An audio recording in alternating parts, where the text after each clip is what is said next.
আসসালামু আলাইকুম, স্বাগতম জানাচ্ছি বিবিসি নিউজ আন্তর্জাতিক সংবাদে। শুরুতেই সংবাদ শিরোনাম, এরপর বিস্তারিত। কলম্বিয়ায় ১২১ আরোহী নিয়ে সামরিক বিমান বিধ্বস্ত, ৮০ লাশ উদ্ধার।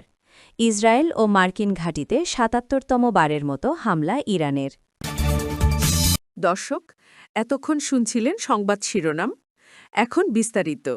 আপনি যদি ইসরায়েলের ধ্বংস চান এবং মুসলিমদের পাশে থাকেন, তাহলে ভিডিওতে লাইক করে চ্যানেলটি অবশ্যই সাবস্ক্রাইব করে দিবেন এবং আপনার মূল্যবান মতামত অবশ্যই কমেন্টে লিখে জানিয়ে দিবেন।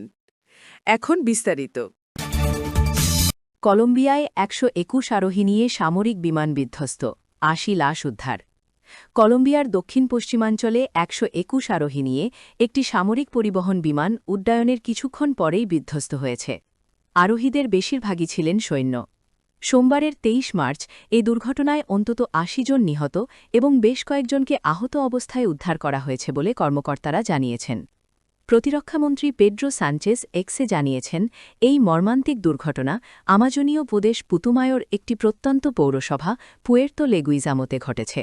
এলাকাটি প্রতিবেশী দেশ পেরু এবং ইকুয়েডর সীমান্তের কাছে অবস্থিত। কলম্বিয়ার সংবাদ মাধ্যমগুলো অনলাইনে কিছু ছবি শেয়ার করেছে, যেখানে দেখা যাচ্ছে বিমানটি যেখানে বিধ্বস্ত হয়েছে সেই মাঠ থেকে কালো ধোঁয়ার কুণ্ডলী উঠছে এবং একদল সৈন্য ট্রাক নিয়ে দ্রুত ঘটনাস্থলের দিকে ছুটছেন। ইসরায়েল ও মার্কিন ঘাঁটিতে ৭৭তম বারের মতো হামলা ইরানের। ইসরায়েল ও মধ্যপ্রাচ্যে অবস্থিত মার্কিন ঘাঁটিগুলোতে ইরান নতুন করে হামলার ঘোষণা দিয়েছে। দেশটির সামরিক বাহিনী ইসলামিক রেভলিউশনারি গার্ড কোর জানিয়েছে বিষয়টি। এ নিয়ে তারা ইসরায়েল ও মধ্যপ্রাচ্যে থাকা যুক্তরাষ্ট্রের ঘাঁটিগুলোতে ৭৭তম বারের মতো হামলা শুরু করেছে। ইরানের সংবাদ সংস্থা তাসনিমে প্রকাশিত এক বিবৃতিতে এই তথ্য জানানো হয়। বিবৃতিতে বলা হয়, হামলাগুলো ইসরায়েলের উত্তর, কেন্দ্র ও দক্ষিণ অংশে চালানো হয়েছে।